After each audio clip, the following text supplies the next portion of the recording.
Hey guys, welcome back with another video. My name is Chris. Here on this channel I post originals, covers, singing tips like this, and lifestyle mindset content. So today we're going to be going over vocal agility. If you're new to this channel, I help singers relieve tension, increase their range, build power, and develop vocal agility in their voices, whether they're beginners or they're experienced. I do that through Zoom calls, so if you want to book a lesson, 3 or 5 or whatever, how many you want to work with me, send me an email or click the link down below and we'll see if you're a good fit for the program or to work with me one-on-one. And I also have a program called Vocal Accelerator. And Vocal Accelerator is split into 2 parts. For the advanced and intermediate people, we have Crash Course 7 or Top 7. 7 exercises I use to rapidly improve the singer's voice. And it's very, very, very well explained, clear cut, so you get results really quick. And also a foundational program for beginners. So it's all-in-one program, so beginner, intermediate, and advanced people are going to benefit from that. So you can click the link down below. I'm taking requests for pre-orders. So if you want to be part of that community, part of that program, yeah, just click the links below. Anyways, we're getting into the video. Today we're talking about vocal agility. Why is it so important? What is it? So vocal agility is the ability to go from note to note, with precision, with command, basically. So I see a lot of singers, they're struggling to get from note to note. They're struggling to have clarity in their songs. It's just like they can't really express themselves to their full capacity because they feel like their vocal cords are rigid. They feel like they can't move as well as they want to. And this happens, why? Because I see a lot of people just getting so good at exercises instead of, doing the exercises they need to get better at singing. So I'm gonna say that again. I see singers, or I hear singers, and I've been one of those singers where I've been doing so many vocal exercises instead of doing the right ones and doing them well enough and getting better at them so I can sing better. So we're gonna get into this. Number 1, the first thing I recommend for vocal agility is to get mobile, okay? Relevant to songs. And I think the first thing that every person should do, every singer should do, is just have their half step in order. So from, let's say, C to C sharp, back to C, back to C sharp. And what this is,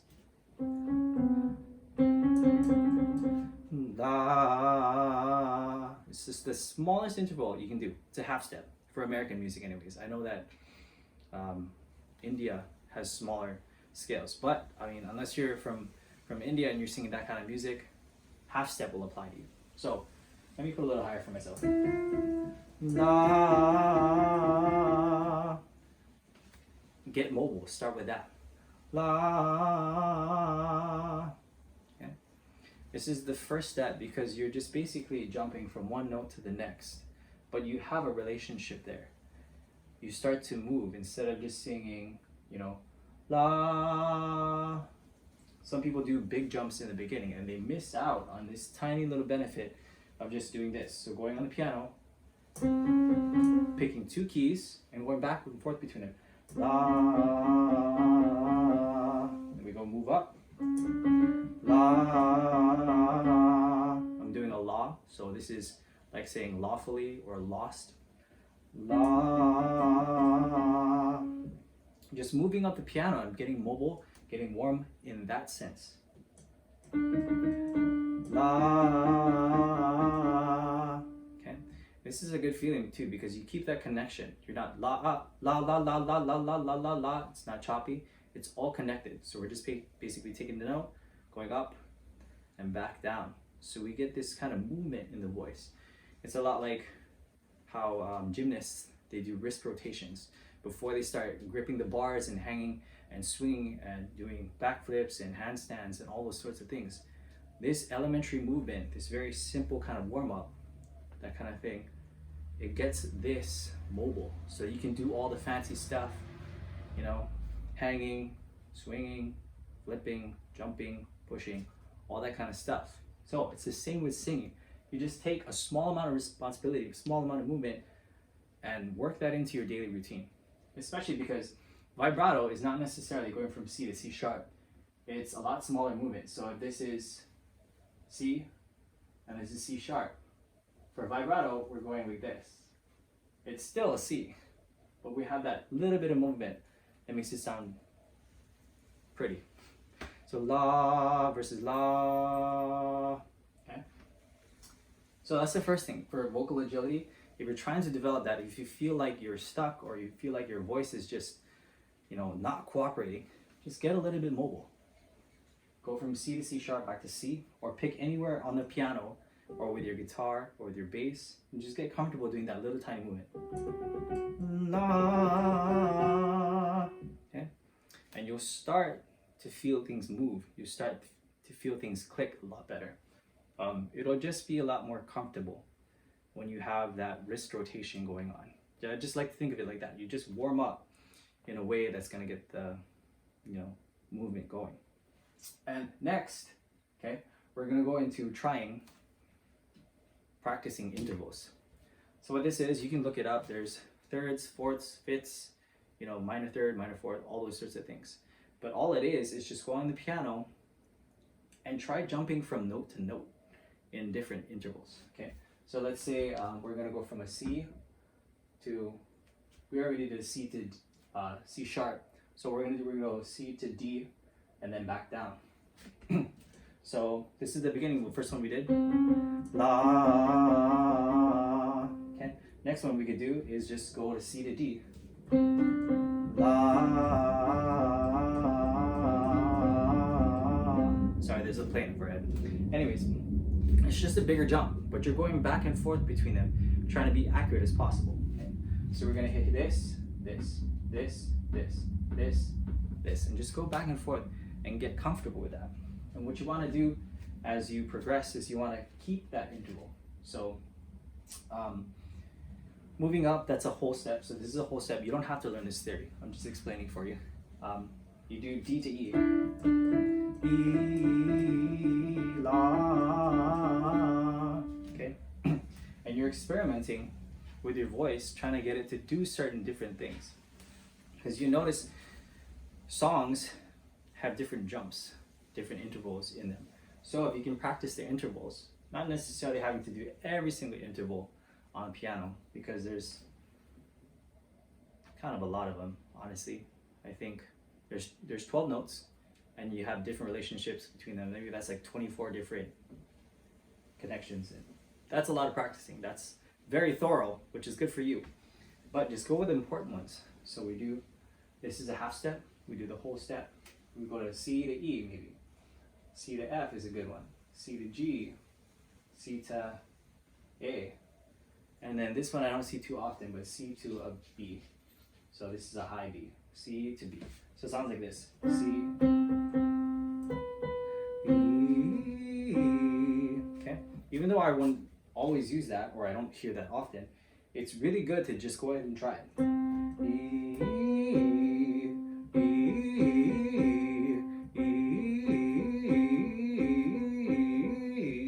okay? And now, right now, because I'm demonstrating this for you, I'm not entirely sure I was hitting those, okay? And this is where number 3 comes in so importantly. Close your feedback loop. What this means, it's a critical thing that I tell my singers to do, is that, you can't just practice. You can't just record yourself, okay? What you need to do is you try, you practice, okay? So you try new things and you practice them, okay? But you have to listen to them. Listen to your practice sessions. Excuse me. Listen to your practice sessions. Like, did I hit the notes or did I not? This is why I record myself every day. Whether I'm putting something down for my own original stuff or covers that I'm actually gonna put out to the world, I'm listening to myself and saying, could I have done that better? And how? Sorry, it's a little hot in here, I'm sweating. But yeah, so we start by practicing. So we find out what song we wanna learn, what part of the song we wanna work on. If you're in a vocal coaching session, I'm doing this for you in my head. I'm making you practice and I'm doing this part. This is why vocal coaching is so helpful. It's just so, It's never going to get outdated with music. You need someone to keep you accountable. If you're not able to take lessons from me, or anybody else for that matter, do this for yourself. It's great. So practice, record yourself, record. My pen is dying, but that's okay. It's an R. Record yourself, listen, and here, this is important. Change. Find out what needs to be improved. Go in there and examine, like, ooh, that was under the note. Ooh, that was over the note. Ooh, I was too loud. Ooh, I was too soft. What am I even saying there? Like, I know the words, I've read the lyrics, but it sounds like I'm saying gibberish instead of the actual words. We change, right? We find what needs to be improved, and then we plug it back in. And this is closing the feedback loop, okay? You practice, you record yourself doing the thing, okay? That's a little parentheses. You listen, you've gotta listen. Music, before it's a visual art, it's a listening art. It's an audible kind of thing. You feel it in your body, you see it, people playing music, but you just need your ears. That's why I suggest that when people listen to music, just close your eyes and get to appreciate it. You'll notice things you didn't notice before. And then you gotta look for things to change. Not necessarily change as in like, oh, I have to sound more like Ariana Grande. Oh, I have to sound more like Adam Levine. Oh, I have to sound like, I don't know, your favorite K-pop artist. No, it's on a technical level. Am I sharp? Am I flat? Am I too loud? Am I too soft? Am I not enunciating the word? Am I enough? Am I overdoing it where it's kind of exaggerated? Am I too fast? Am I too slow? Gotta change. And then you gotta plug in what you learned here back in. And we get this nice, healthy cycle. It's kind of like if I leave water in a bucket and it just sits there, you're gonna get mold, you're gonna get nasty kind of things laying eggs in there. Mosquitoes, insects, I don't know, you're gonna get random stuff in there. It just gets kind of nasty. But if you keep the water flowing, it stays clear and the water stays usable. Okay, so hope you enjoyed this content. If you're looking to book a lesson with me, or if you're looking to sign up for the course before it's released, shoot me an email, get in contact with me. I'd love to hear from you on Instagram, Facebook. I have email, one of those ways. And yeah, let's go do a little recap. Gotta check on my dog.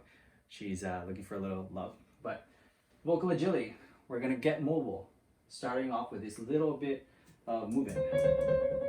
Okay, next we're gonna go bigger intervals. We're just gonna try them. Go on your piano. E, la, o, oo, that kind of thing. And then lastly, close your feedback loop. Close your feedback loop. This is how you become more avid. This is how you become better. There's more I can go into this in a future video, but I think this is important for just these two to tie things together.